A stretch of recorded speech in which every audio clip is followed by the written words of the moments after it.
Nous sommes en train de avoir la 8e catéchèse du thème « La présence des anges dans le livre des Actes des Apôtres ».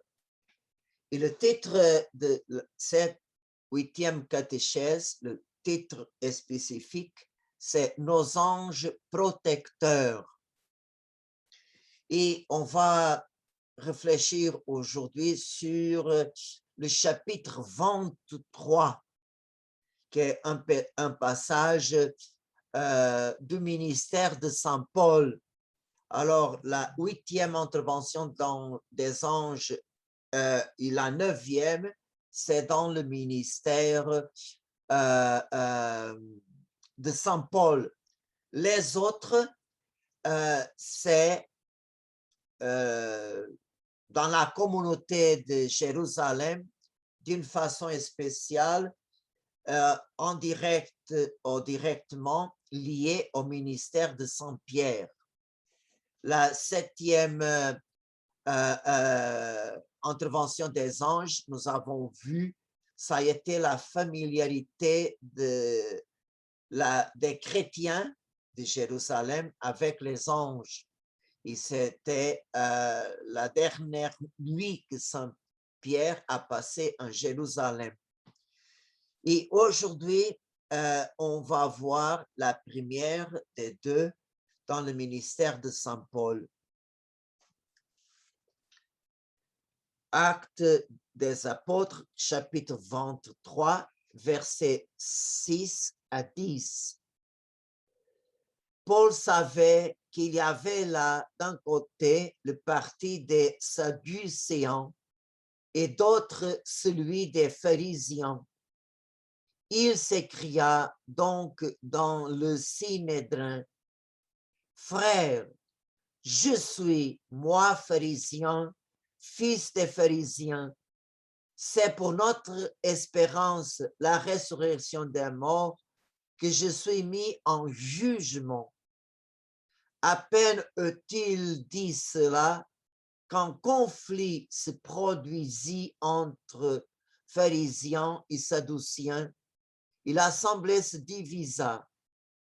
Les Sadducéens disent en effet qu'il n'y a ni résurrection, ni ange, ni esprit, tandis que les pharisiens professent l'un et l'autre. Il se fit donc une grande clameur. Quelques scribes du parti des pharisiens se levèrent et protestèrent énergiquement. « Nous ne trouvons rien de mal en cet homme. Et si un esprit lui avait parlé, ou un ange ?» La dispute devenait de plus en plus vive. Le tribun craignait qu'il ne mise Paul en pièces, fit descendre la troupe pour l'enlever du milieu d'eux et le ramener à la forteresse. Alors, on voit que Saint Paul est confronté avec la incrédulité des Sadduciens, tout comme Jésus dans sa vie publique. Et Jésus les fait taire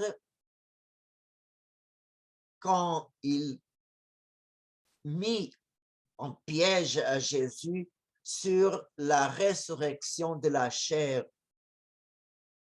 Eux, ils ont présenté une situation pas réelle, une possibilité de les 7 frères qui ont épousé la même femme.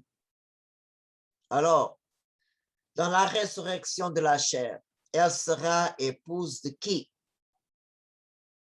Et le Seigneur confirme la résurrection de la chair, la résurrection des morts, avec l'existence des anges. Il dit au évangile de Saint Matthieu, chapitre 22, les mots suivants. Vous vous trompez parce que vous ne connaissez pas les Écritures et la puissance de Dieu. Car à la résurrection, ni les hommes n'auront de femme, ni les femmes de mari, mais ils seront comme les anges de Dieu dans le ciel.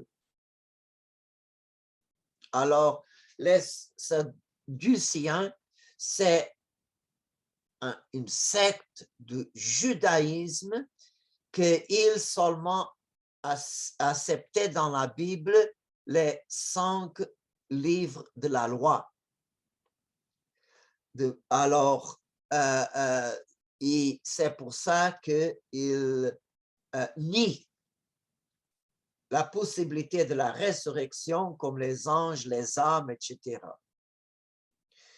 Et on peut poser cette question, est-ce que les Sadducéens existent aujourd'hui ou seulement au temps de Jésus comme une secte au sein du judaïsme?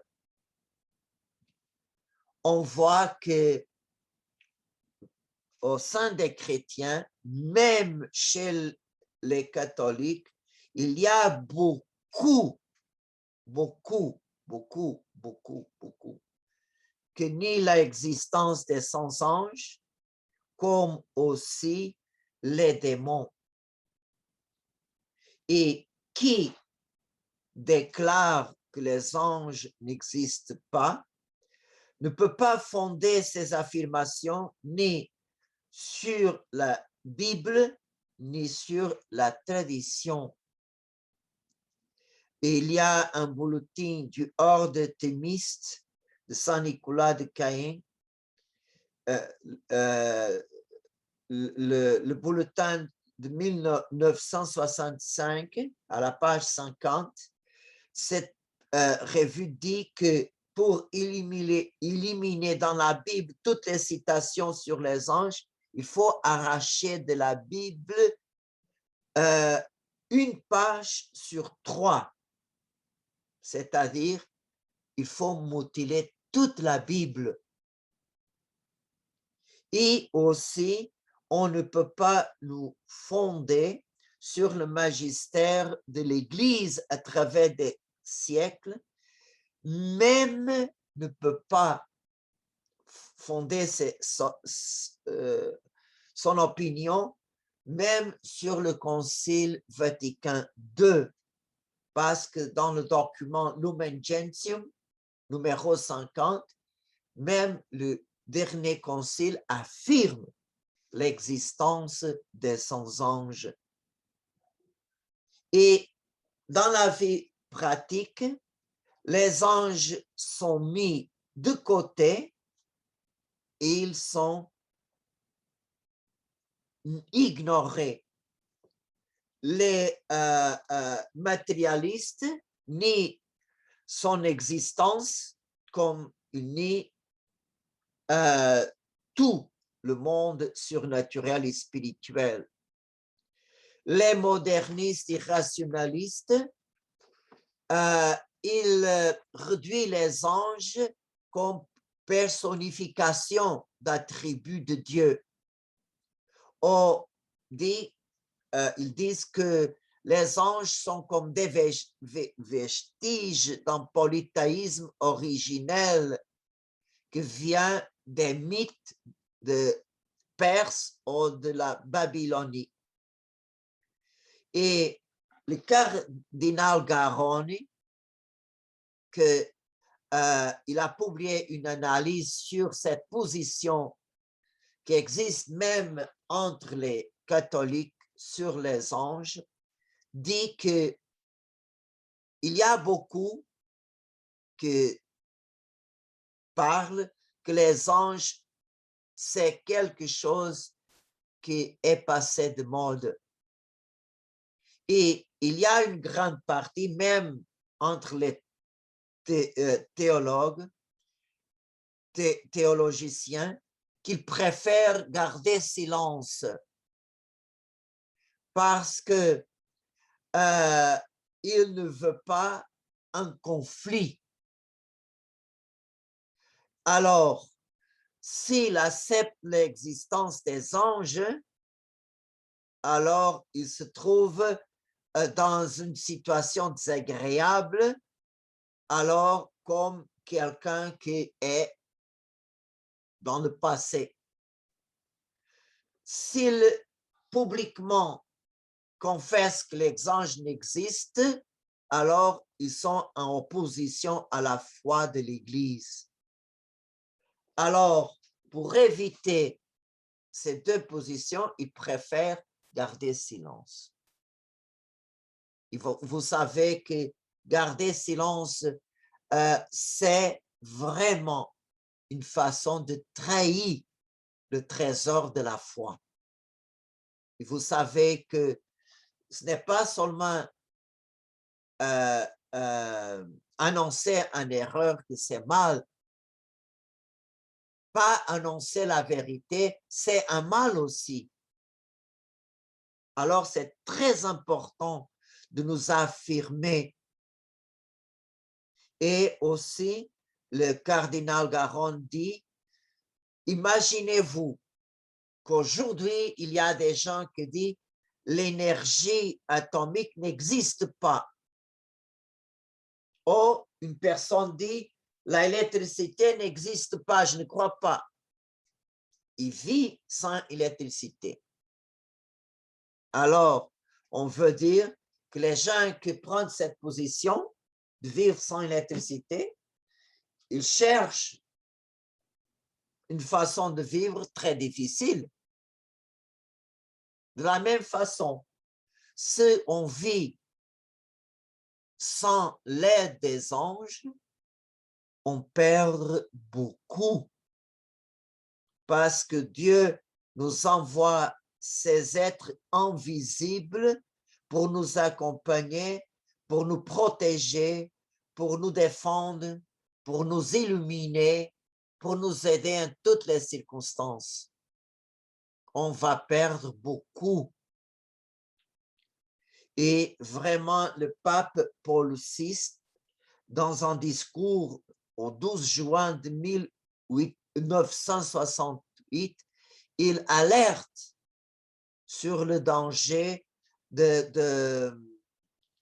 choses, le danger même de la technique, que nous sommes habitués au immédiat, on pousse un bouton et voilà apparaître l'image.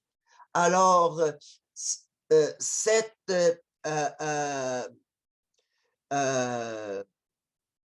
façon de vivre seulement avec des choses faciles, immédiates, on peut dire nous cause une certaine paresse intellectuelle.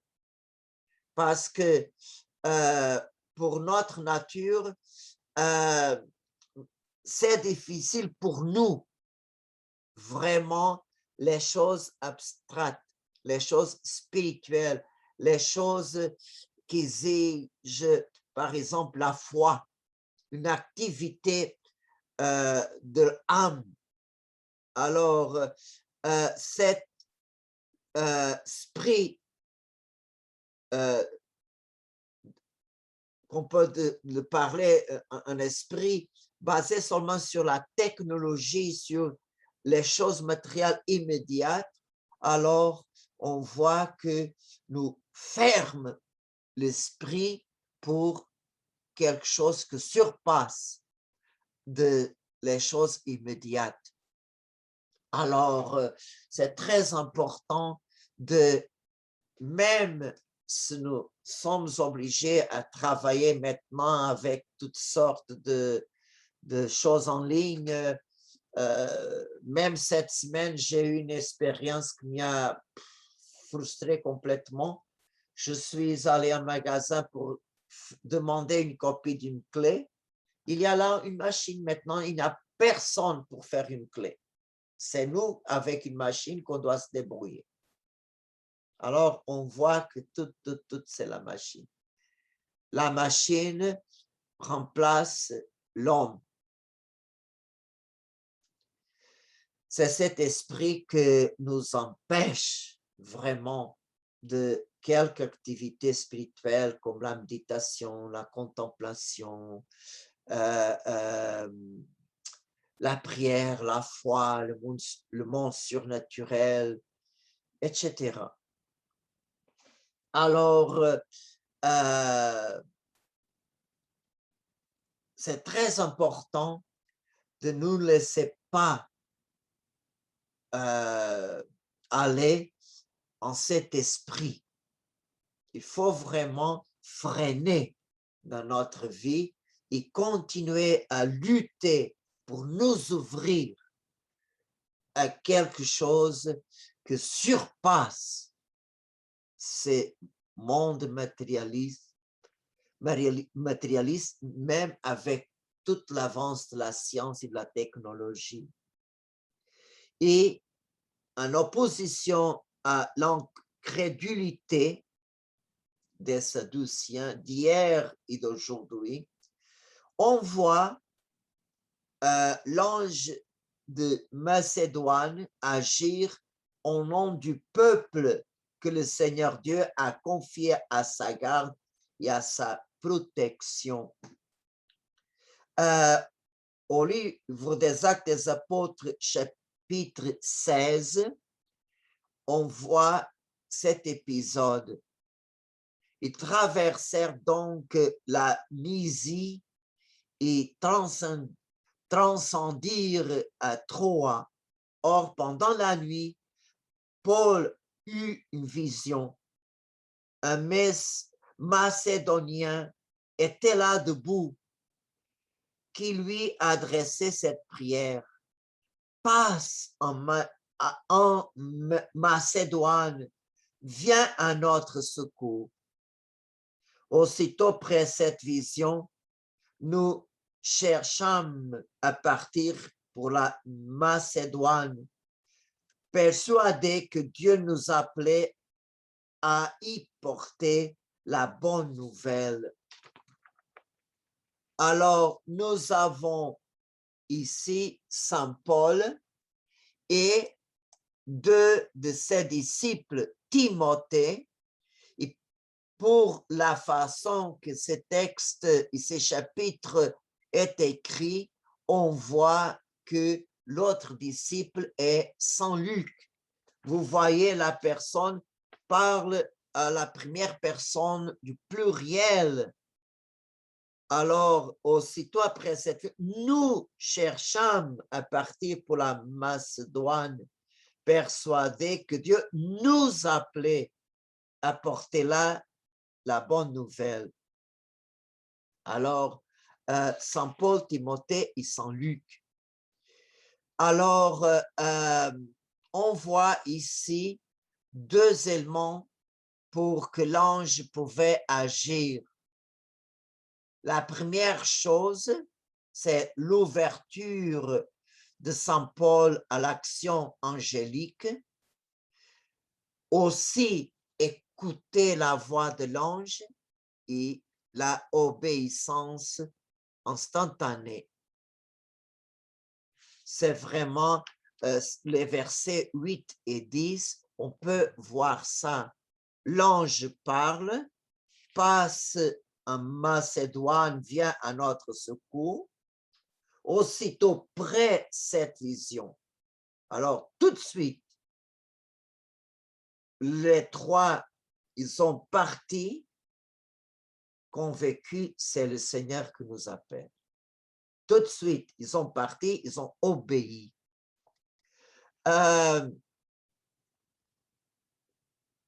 Pierre de Bérulle, qui a vécu au 16e et 17e siècle, c'était un cardinal français, fondateur de l'oratoire de Jésus. Il fait un commentaire de ces textes.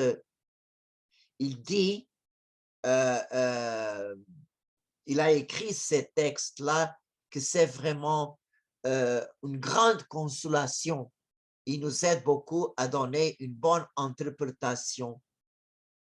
Les bons anges ont été créés par Dieu et la foi et piété, droit, les rendent présentes et visibles. Ce sont les premiers et les plus honorés citoyens de la cité de Dieu, avec lesquels nous devons nous entretenir en premier lieu et assez souvent. Nos missions et nos affaires sont similaires et notre conduite doit être la même. Nous devons être des anges visibles associés à ces anges invisibles. Nous avons même les mêmes charges et les mêmes travaux à réaliser. Ils veulent nous aider et nous devons aussi les aider en suivant la parole que l'ange macédonien a dit à Saint Paul. Paul, aide-moi. Ses pouvoirs et les nôtres sont différents, mais ils sont liés et subordonnés les uns aux autres. Nous servons un seul Dieu.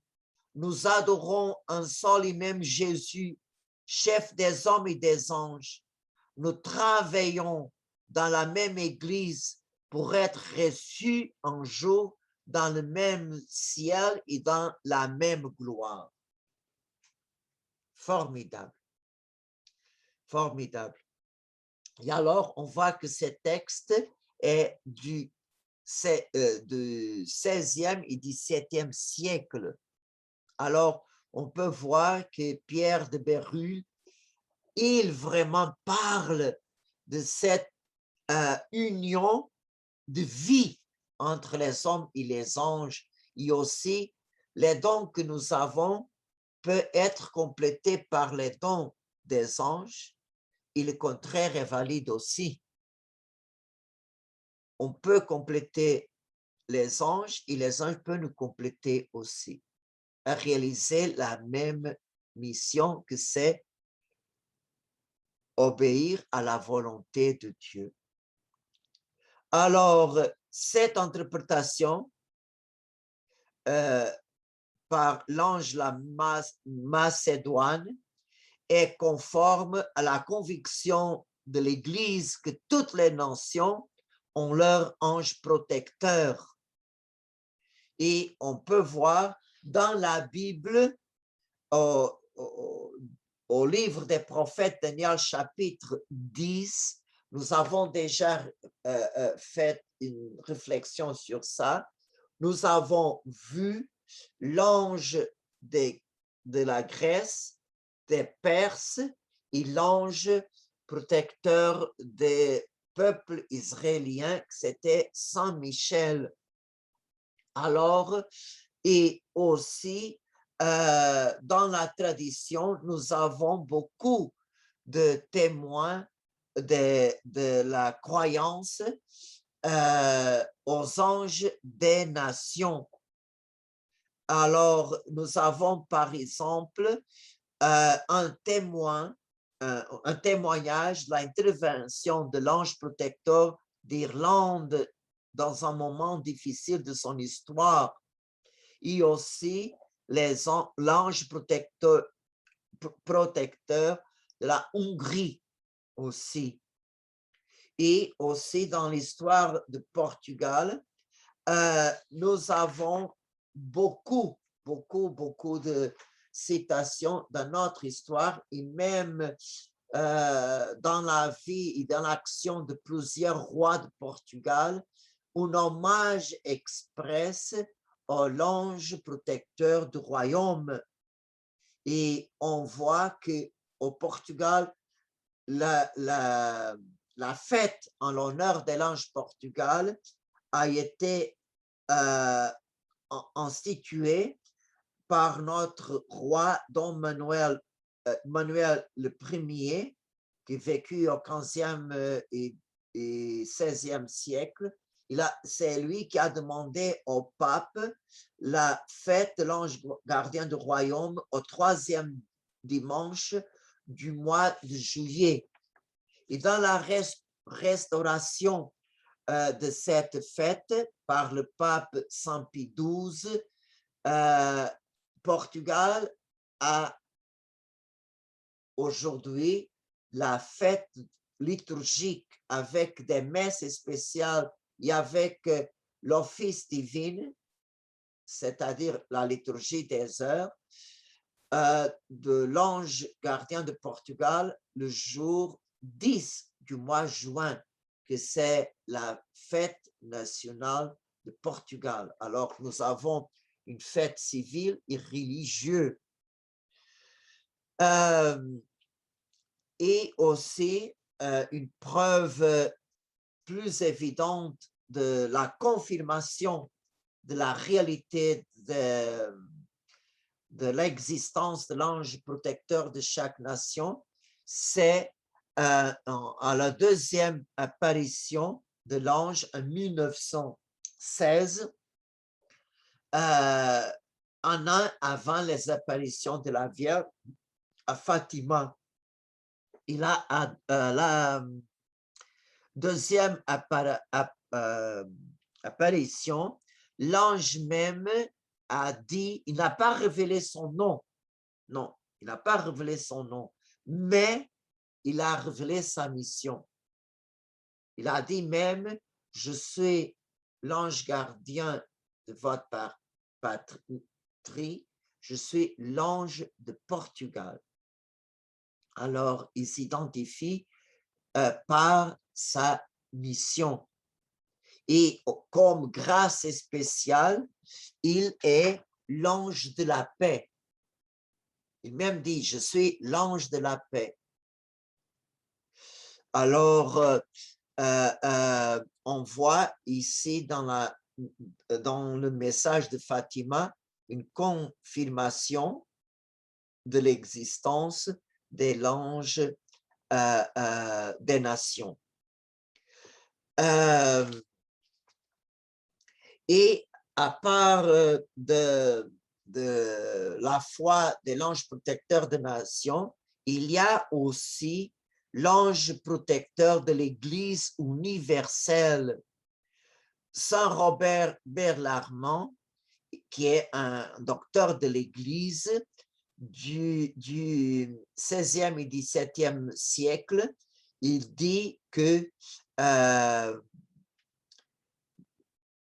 le protecteur de l'Église universelle, c'est sans doute Saint Michel Archange. Alors, il donne ce témoignage dans l'Église catholique universelle. Nous avons deux souverains pontifices, le successeur de Pierre et l'ange protecteur de l'Église universelle, et nous croyons que c'est Saint Michel, le même qui était le patron des Israélites. À part de l'ange des nations et l'ange protecteur de l'Église universelle, nous avons aussi l'ange protecteur des diocèses. Et il y a un témoignage vraiment admirable de Saint François de Sales, qu'il a écrit une lettre à un évêque nouvellement nommé. Il dit en cette lettre-là, une autre chose je vous souhaite, c'est beaucoup de confiance et une dévotion particulière aux soins du saint ange gardien et protecteur de votre diocèse, car c'est un grand réconfort de l'utiliser dans toutes les difficultés du métier. Tous les pères et théologiciens conviennent que les évêques, en plus de leur ange particulier et personnel, s'entraident pour leur ministère et leur responsabilité. Il doit avoir une grande confiance dans les deux. Il parle en vocation fréquente, acquérir une certaine familiarité avec eux, surtout dans l'exercice de ses fonctions dans son diocèse. Je recommande aussi une grande dévotion au saint patron de sa cathédrale. Alors, un autre mot très, très simple, l'évêque a pour son ministère, pour l'aider, son ange gardien et l'ange protecteur du diocèse. Et Saint François de Sales l'invite à avoir une grande familiarité avec les deux. À part de l'ange protecteur des diocèses, il y a aussi l'ange protecteur de chaque paroisse. Dans une de ses lettres, saint Paul recommande aux femmes de couvrir la tête dans l'Église en intention aux anges. Quels anges? Les anges protecteurs des églises. Il y a donc les anges gardiens des maisons de Dieu, comme il y a aussi pour chaque diocèse. Et nous avons aussi plusieurs témoignages de cette réalité, comme Saint Jean Chrysostome, avant de partir pour l'exil, il dit à ses compagnons, avant de partir, allons dire au revoir à l'ange protecteur de cette église. Alors, on voit que non seulement les témoins de la vie des saints et docteurs de l'Église fait partie de notre richesse spirituelle et notre tradition, vraiment, on voit que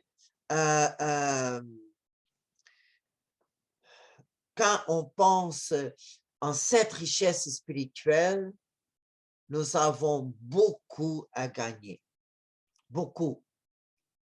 Beaucoup. Je sais que les gens peuvent être un peu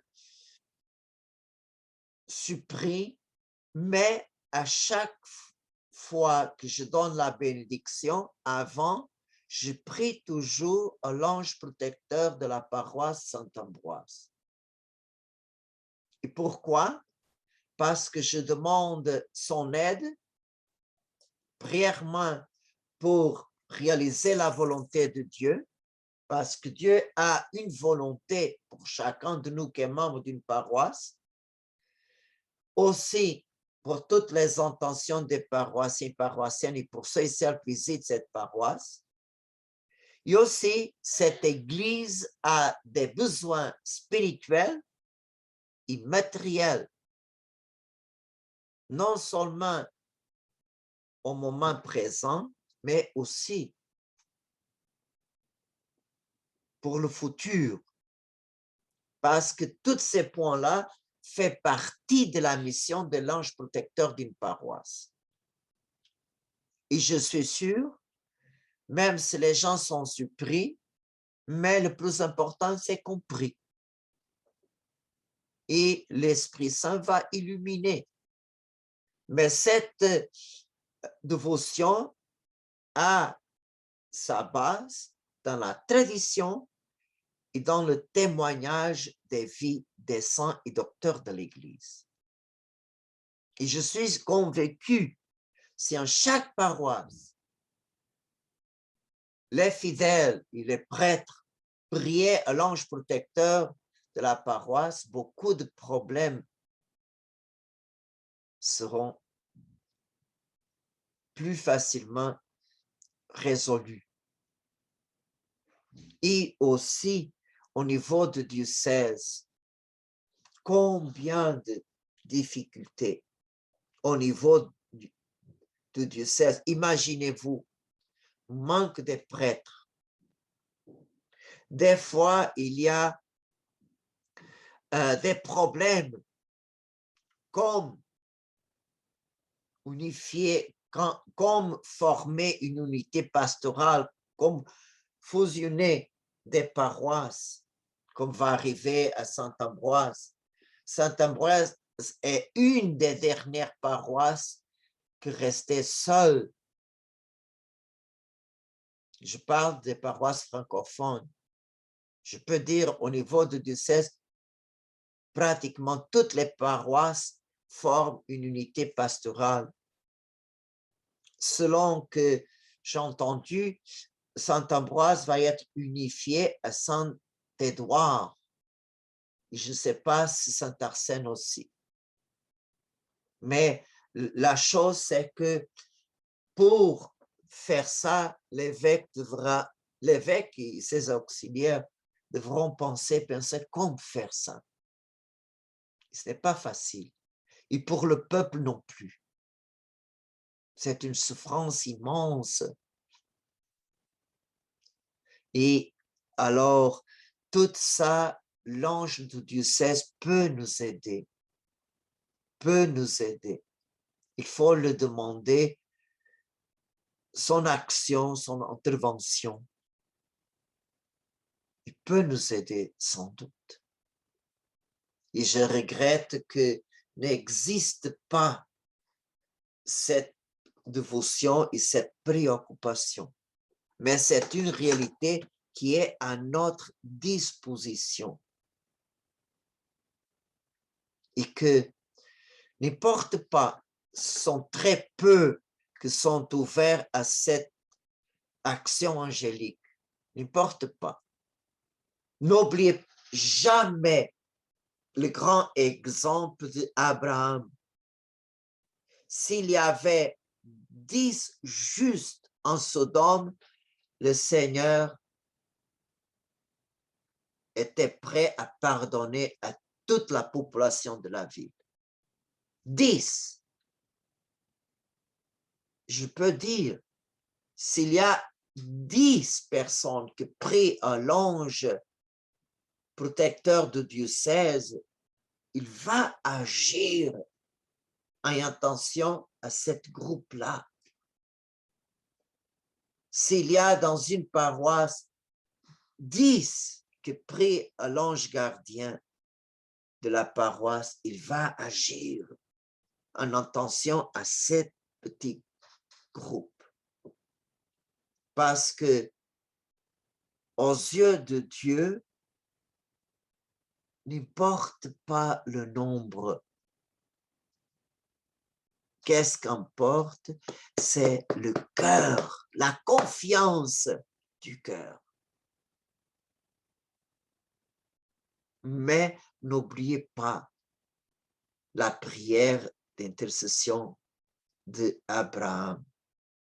Parce que le Dieu d'Abraham, c'est le même Dieu, le Père de notre Seigneur Jésus-Christ, qui est Père de miséricorde. Et j'aimerais terminer avec un conseil de Saint Anselme qu'il a vécu dans le 11e et 12e siècle. Il nous donne un conseil admirable, admirable. Et gardez ce conseil en feu dans votre cœur. Que vos conversations soient toujours pures et qu'elles aient Dieu pour le centre. Prendre pour modèle les anges du ciel, en plus du soin qu'ils doivent avoir pour vous à cause de la fragilité de notre nature humaine. Ils vivent toujours au ciel. Considérez cela et imitez tout au long de votre vie la vie des anges. Que cette contemplation occupe l'amour de votre cœur et que la considération de cette réalité soit votre règle de vie.